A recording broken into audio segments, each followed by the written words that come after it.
Hello everyone, welcome back.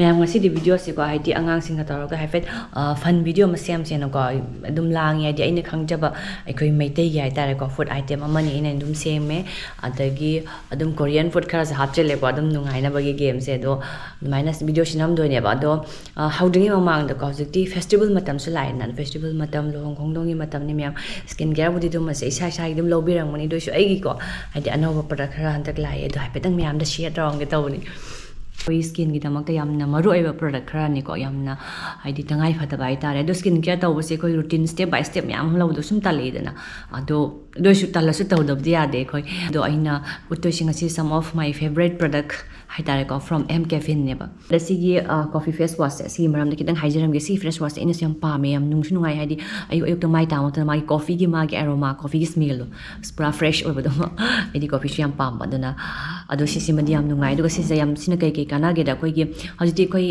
mapan thokra ga haidi thabak chakra kanda koi gi nungsa da kai ga chala kanda koi gi dust adidi koi gi uful waiful myam ama le ko adidi sun andi UV rays adidi sun damage to ba sun tan ko mo oiba do adum su koi gi ngak thoi si gi dum si gi face wash no ko prevent to si ta thok tar ga di si myam se prevent to adidi haidi si da yauri ba caffeine gi saruk se caffeine gi saruk se da antioxidant amandi koi gi anti inflammatory gi saruk se action se yamna rich oina yawbani na caffeine sida sagi koi gi sun damage na chingba dagi koi gi wrinkles aging hai tare ko skin aging oirak bodo si myam se loina prevent to ba lo si se yam kan chukanation of the si yam nungai si face wash ma first step to ko morning routine gi ahan bada sin mai tar ni mai texture se lere ko duga sini sida yar se 100% pure arabica coffee id perfume do maina to ba perfume type ki coffee ni ko duga deep cleanse to ba de gi impurities ka ka so remove to ba taba level fresh and energized feel taw aduga sigi face wash ko yamna inexpensive so id yamna maman tang bus oi deba 229 katani magi price is myam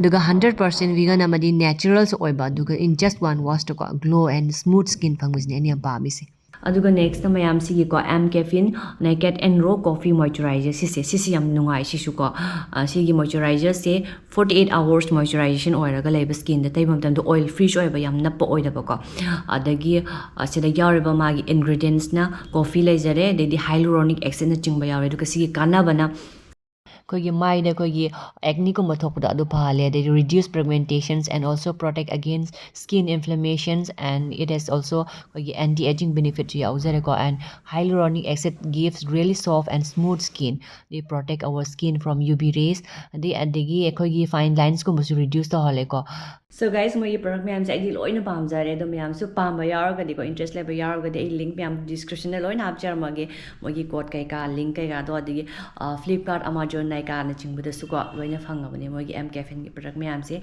link sing do ai loi share taw jar mage myam check taw ge do video sa hau jar ge simaro yenam na copy ni ko si se hapaga bora kitang hau ge dum ai di item mo na ko kiting khara khara tham na bagi sine bora lai re de sine mu keli chana ni wow se tilau ke ka khara hap chele ni ko ni gom ga sine keli chana lai re de sina bora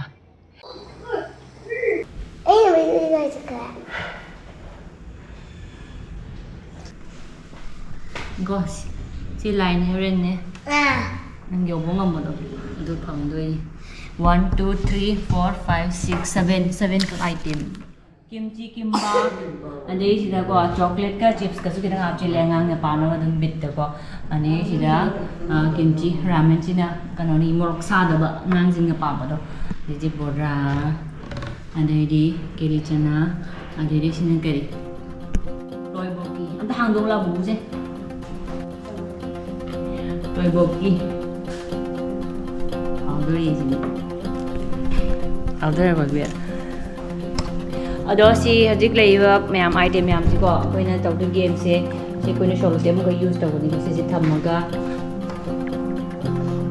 si ko si thamaga koi sora kam de ne ba si sora kam ga ko masai si ma para chekhi ba do si chekhi ba pa da ma pa da ta ba do mi do ko do ne ba si se Diana first taw music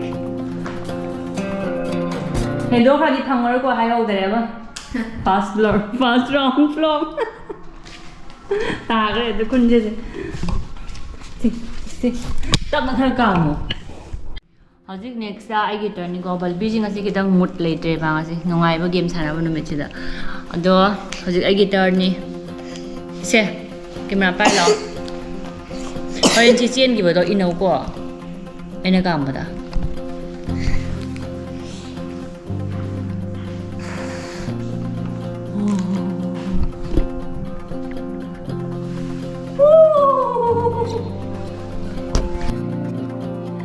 The left music, kimchi kimbap, the left music, to this is what I guitar music.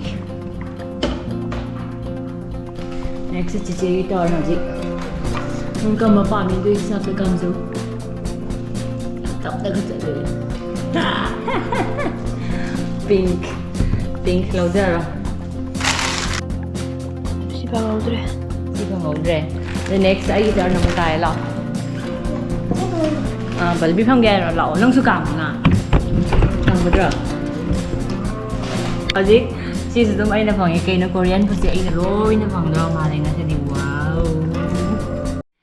So guys sau dưới tôi bộ guitar nó chỉ cào mà sẽ dịch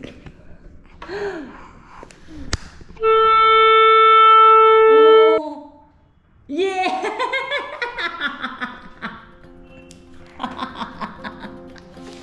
Saya nak reaction jam je.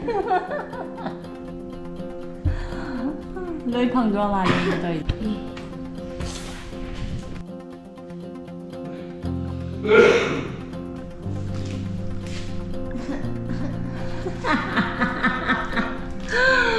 Okay. Chào rồi. Ở đây lại kimchi kimbap các khai gì. Đây chỉ lâu rồi xem, đang cái sao cái gì. Kelly ra phòng mới ăn thêm thêm.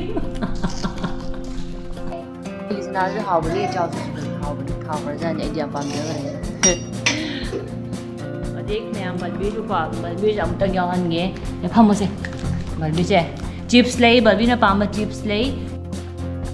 Chocolate lay có gì đã đây kia gì đó chips mà lay đấy. Đi vô đó chú lấy. Bạn biết rồi à. Ya, yang sing ni mah. Chips pang apa na? Sini chips ni tu. Chips ni mah pang chips tu. Sisi. Class le awi ke bora ta ngai. Bora se, bora ka no ma. Tawra ku. Kan ka mi ma bora ta da wi. Pang de ma play ore. Ai guitar. 한국이 sure balbigi chocolate phang ala ge thamose amoko phangdora